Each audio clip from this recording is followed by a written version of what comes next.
Welcome to This Explainer.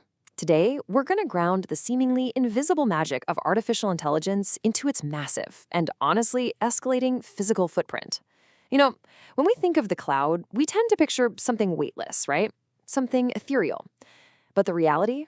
The digital revolution is built out of concrete, steel, and a massive amount of electricity. We interact with these chatbots and generative models every single day. We use them to generate images, write code, and summarize documents in seconds. But let's just pause for a second and ask a fundamental question. Where exactly is all that processing happening?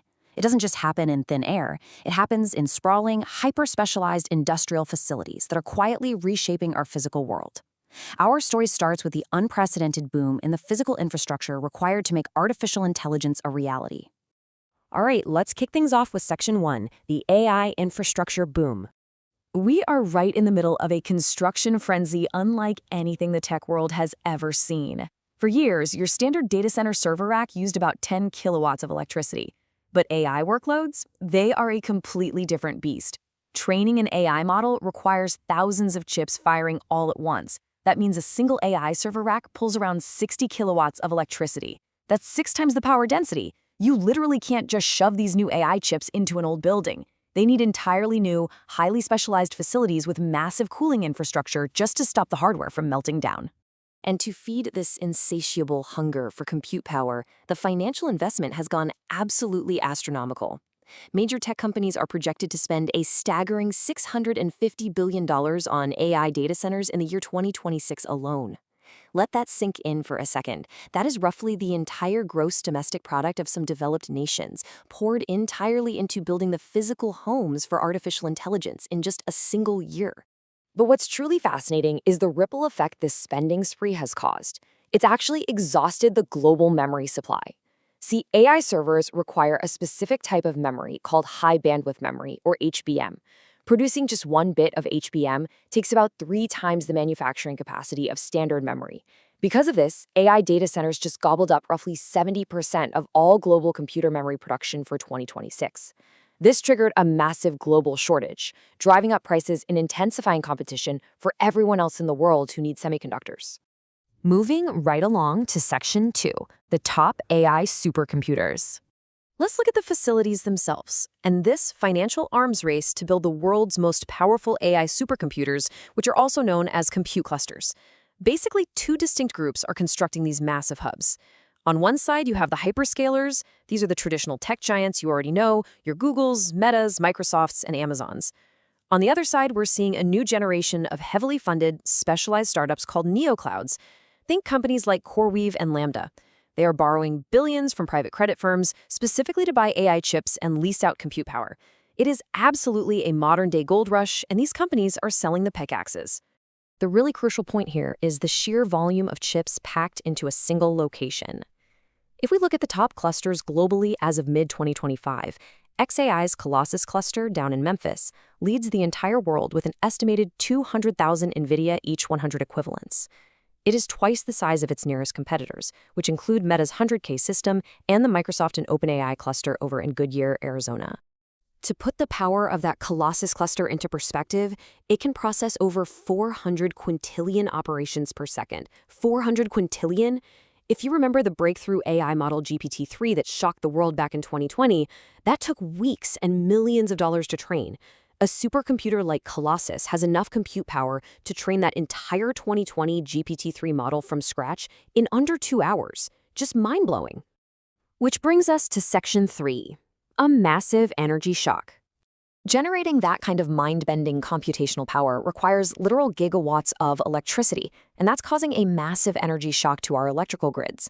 Now, the tech industry frequently pushes for a transition to renewables, but the current reality on the ground is pretty stark. As of 2024, 40% of U.S. data center electricity is coming from natural gas, and 15% still comes from coal.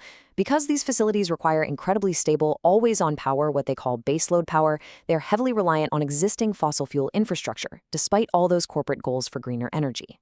The scale of this electricity demand is actually reversing historical energy trends. Well, actually, scratch that. It's more than reversing. It's forced some power utility companies, like Southern Company, to completely scrap their plans to retire old coal-fired power plants. Furthermore, federal regulators recently passed an order allowing these data centers to bypass the traditional grid entirely and connect directly to power plants. We are seeing major AI facilities relying on their own off-grid natural gas plants just to guarantee they have enough juice to operate. Let's shift over to Section 4, Environmental Footprint and Backlash. As these facilities rapidly expand and totally alter the energy landscape, they're leaving a profound environmental footprint, which is naturally sparking some serious local and political friction. Let's compare an average AI data center to a human scale. Picture 100,000 households. A single average-sized AI facility can use as much power as all those homes combined. But it's not just electricity. The heat generated by tens of thousands of GPUs packed closely together is astronomical. To prevent the hardware from literally self-destructing, these centers utilize liquid cooling systems that require billions of gallons of water. And this isn't just a theoretical problem for the future. There are real-world consequences playing out right now. Take Amazon's Project Rainier out in Indiana. It's an $11 billion AI facility designed to draw 2.2 gigawatts of power. To build and operate it, they pumped millions of gallons of water out of the ground. State officials actively had to investigate whether this intense dewatering process actually dried up the drinking wells of local residents. Nationally, the Department of Energy forecasts that data center water usage could hit an astonishing 80 billion gallons by 2028. This strain on resources has prompted some very strict warnings from grid watchdogs. The North American Electric Reliability Corporation stated clearly that running these data centers at full capacity conflicts directly with household needs. When extreme weather hits and both households and AI servers are demanding maximum power, the grid risks buckling, potentially causing severe community blackouts. And you know what? Communities are fighting back. What you should really take away from this is that local resistance is having a massive financial impact. Citing exact concerns over energy bills, water usage, and grid stability, local communities across the U.S. successfully blocked $130 billion worth of AI data center construction by July 2026. People are stepping up and demanding a balance between technological progress and the basic resources their towns rely on. Which leads us to our final part, Section 5, Taking AI to Space. So, with intense community pushback, environmental limits, and severe power constraints here on Earth, the AI industry is looking in a surprisingly sci-fi direction. It sounds like something straight out of a movie, but it's happening right now. Where exactly do tech companies put their data centers when Earth's land, water, and power grids are tapped out? The answer, incredibly, is outer space. The timeline of this mind-bending reality is already unfolding. In November 2025, an NVIDIA-backed startup named StarCloud actually launched a satellite housing a specialized H100 GPU into orbit.